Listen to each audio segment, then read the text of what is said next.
Hi there, welcome to Homeschooling with Hira. I hope you all are well. If you have been watching my previous two videos, so this is the third video for you. And if you have come to this video directly, so this is the third video of the sequence of previous two videos. The links are in the description box. And in those videos, you can learn about digraphs, diphthongs, trigraphs, triphthongs, monographs, graphemes, and quadgraphs as well.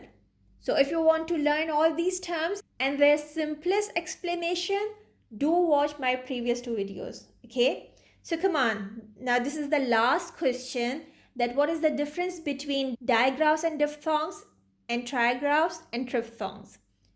Digraphs are the sounds that are formed by the combination of two different sounds. S and H have lost their original sounds.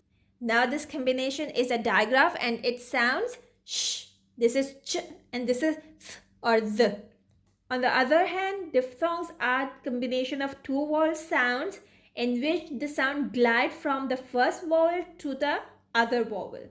Like in oi as in boil, a as in rain, ow as in out.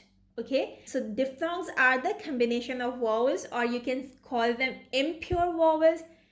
If you want to know the details, watch the previous video. The link is up here. Now, what are trigraphs? Trigraphs are simply three letters combined to give a new sound. Like IGH say I, TCH say ch, URE say your, and EAU say you.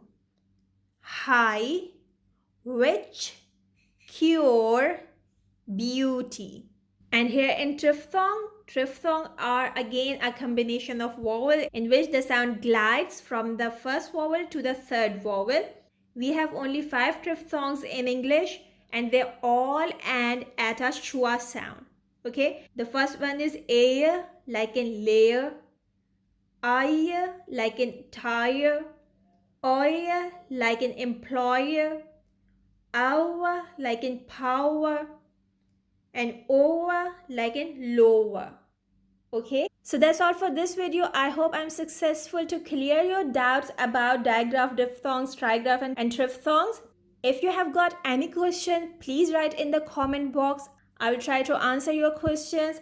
If you have found anything useful in this video, so please hit like button. If haven't subscribed, subscribe to my channel and don't forget to turn on the bell notification. I shall see you soon with something new. Take care and bye for now. Bye.